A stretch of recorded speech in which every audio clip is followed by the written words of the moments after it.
Obviously, one of the biggest challenges of the movie as a whole was Smaug.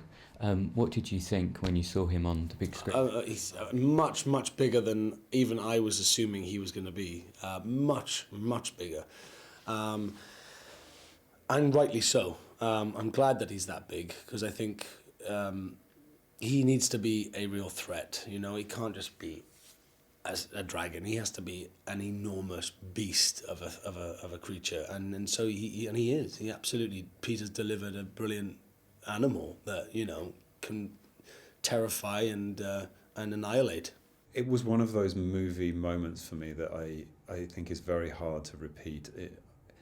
I feel like the dragon has been in existence since 1937 when Tolkien first created him, and I think many other writers and filmmakers have tried to emulate dragons and have succeeded, but ultimately the root of it came from Tolkien's dragon.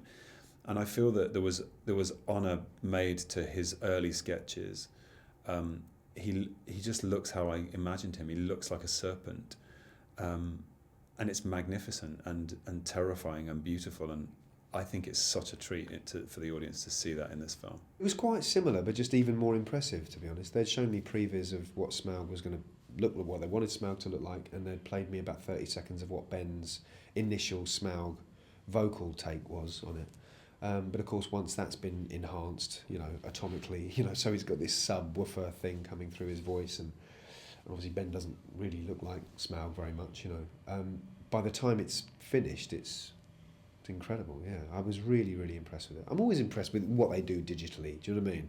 Because they are able to kind of create whole worlds around you, literally.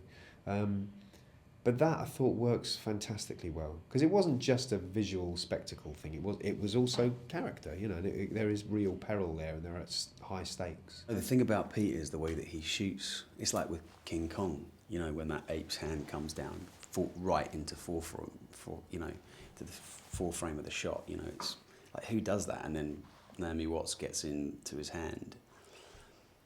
It's his vision as a director, and I think that what he created with Smaug and that character coming in and sneaking around, it was very clever. This is the most famous dragon of all, and how do we make him different to what we've seen in this movie or that movie?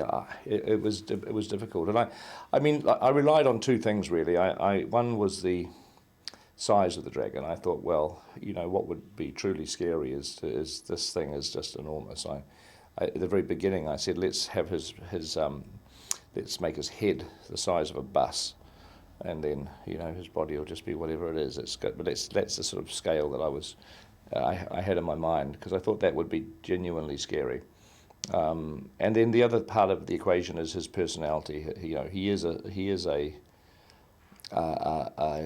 psychopath. I mean, he's a very scary character, and the fact that he talks was something I was worried about initially, but then we decided to use that to our advantage, because with Benedict Cumberbatch and his voice, it's like it gives us a chance to really make his personality the most dominant thing. So after people won't remember how many teeth he's got or what colour he is. I mean, his the physicality of the dragon is whatever it is. But coming away from the movie, I think people will remember his personality, his voices, and we wanted to make Smaug formidable. Everything came with the physical aspect of it, the voice work, which was also challenged because of how far I was pushing my own register down to get his kind of depth and bass and volume as well. If you're forcing your pitch into any extreme above you or below yours and then giving it some welly, as you have to when you're playing a fire-breathing dragon, it rips into your vocal cords in a matter of seconds. But the first thing was trying to match, obviously, the human characteristics and the fact that I'm a biped mammal rather than a reptilian serpent with this mythical flying dragon creature. So I observed Komodo dragons at the London Reptile House in the London Zoo and tried to assimilate just a bit of their movement and approximate it and give an impression for both the guys at Weta and also just for grounding my own voice as to what the physical movement should be during the scene. And a challenge, but a really wonderfully rewarding one, not least because I was working with Philippa Fran and and Peter. Oh yeah, the other one, the director. Christ, my brain. This is what happens after a massive premiere. And I had them all to myself. I mean, it was fantastic. I just literally we worked on both that and the Necromancer in the volume, the motion capture stage, and then on the sound stage. And it was terrific. It was such a concentrated sort of focus on it.